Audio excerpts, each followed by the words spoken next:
So guys, I've been playing a brand new re-release of an old classic RPG recently. And that game, obviously, given the title, is Suikoden 1 HD. I never played the original back in the day, but I did hear great things about the second game. So I was curious to see how the first one holds up.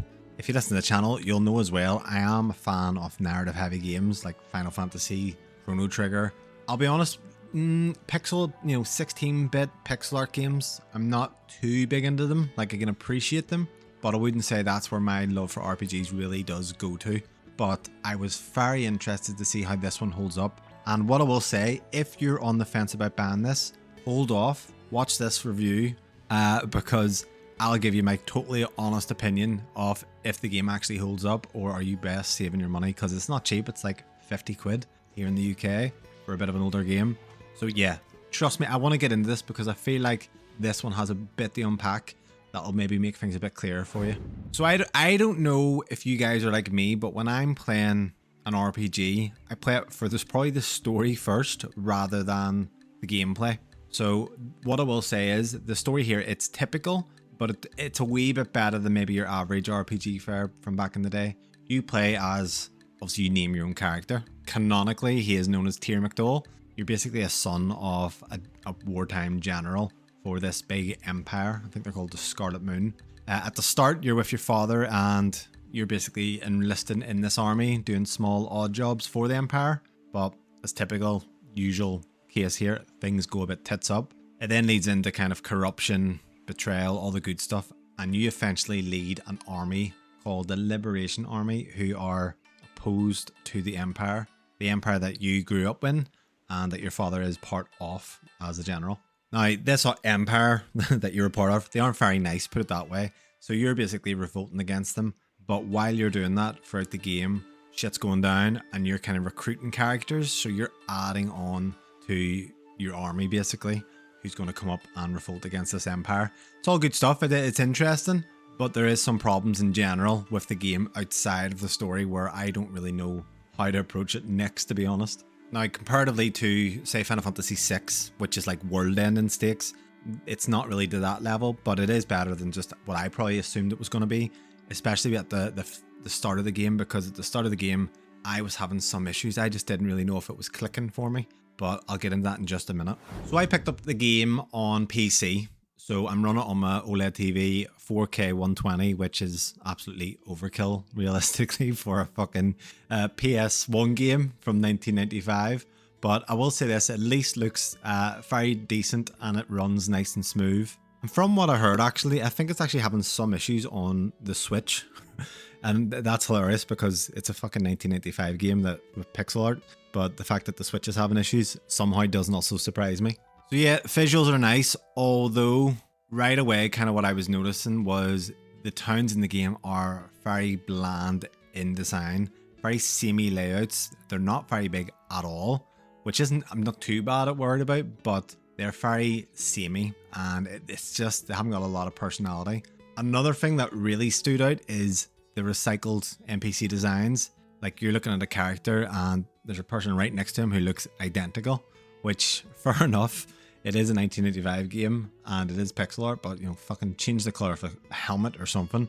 But yeah, when you're kind of playing the game, you can't help but compare it to a Final Fantasy VI or a Chrono Trigger. And even though those games are from obviously years before, they definitely do stand apart. A Square Enix title is definitely on a different level than this Konami title. You might be surprised though, the first game isn't long. Like, the first game is between like 20 to 25 hours. And it's shorter if you skip the side content.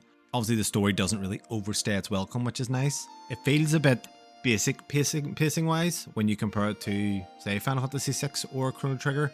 It doesn't stand out in terms of the complexity of what's going on, but it's definitely better than the typical fare than I was expecting, to be honest with you guys. And it's something I know Suikoden 2 is very heavily praised on the story. Some people actually say that it's the best RPG story that they've ever heard or ever seen. I really want to play it and I'm going to play it next. But yeah, this one is okay if you're in it for the story. But the problem I have with the game wasn't really the story, it was everything around that, which I'll get into in a second. So the combat's basic turn-based system style. You've got 6 party members and each member has a specific part of the formation where they're best in or where they can actually only fight from. So for example, you might have a character that can only be suitable for the front row, but the problem then is you're kind of balancing characters and swapping them in and out, and it can be a bit annoying. There's these kind of like war battles going on where you'll have a set amount of characters and so will the enemy, and you're doing like rock, paper, scissors style to kind of defeat them. They're okay, it just doesn't seem too well executed in the grand scheme of things. But guys, this is what I can't, like this cannot be forgiven in terms of the game. The inventory system is so awkward. It is the weirdest thing I've ever experienced in a game, and it really put me off playing it. So you level up your weapons for your blacksmith. You're not really having to get new weapons, you're just upgrading your existing ones, but you are getting new armor. But the problem is you only have so many inventory slots for each character, and there isn't like a menu button where there's like a universal inventory slot. It is genuinely like, so for example, your main character has an item placed on him. He can only access that item unless it's transferred to another character. But if that character has all his inventory slots full, which is like 6, oh, you now need to sell an item or move an item across. So it is actually horrendous, and it's so off-putting. And you constantly are losing like what gear goes what, and kind of, it's just so unoptimal in terms of how to progress in an RPG in terms of your character and leveling it up. It is so awkward and it's so off-putting. It's something that if it's in Suikoden 2, it will honestly make me just stop playing it.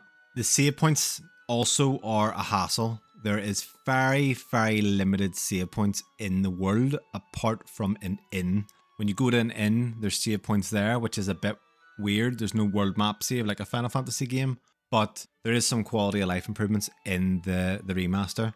So one that actually took me a while to come across was speed boost for the game, and it probably does this actually quite well, where you don't have cheats like you would have in a Final Fantasy 6 remake, but you can just have a speed boost, so it allows you to still play the game but just sped up a bit, and like an auto battle if you want to use kind of the easiest abilities, for example like just normal attacks. But one of the major flaws on top of all that is there is just too many characters to manage. 108 characters that you can recruit, and just keeping track of the characters, you know, not only their levels but their gear, is a game breaker for me. It's a fucking complete mess and it's a complete chore. Whoever fucking designed this needs to get back and shot. And then the basic combat on top of that makes the grind feel even more tedious. Like you've gotten your obviously your normal attacks and your rune abilities, but you're having to equip these as well, and once you're doing that all on top of what you already have with the inventory system, it's a complete mess.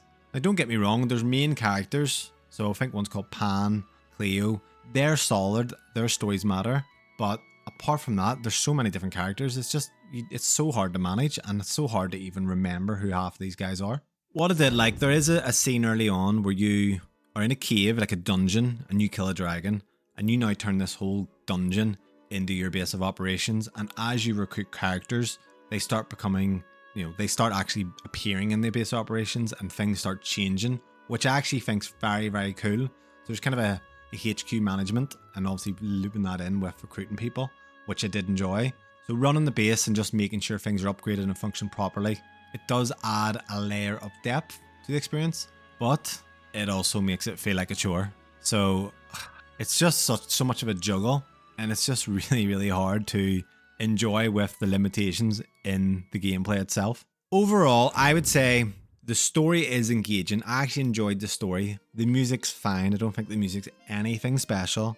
The HD remaster looks good. It runs smoothly, but you've got bland towns, repetitive NPCs, average as buck combat, and way too many characters to actually manage. And with that inventory system, it just took all the joy out of it.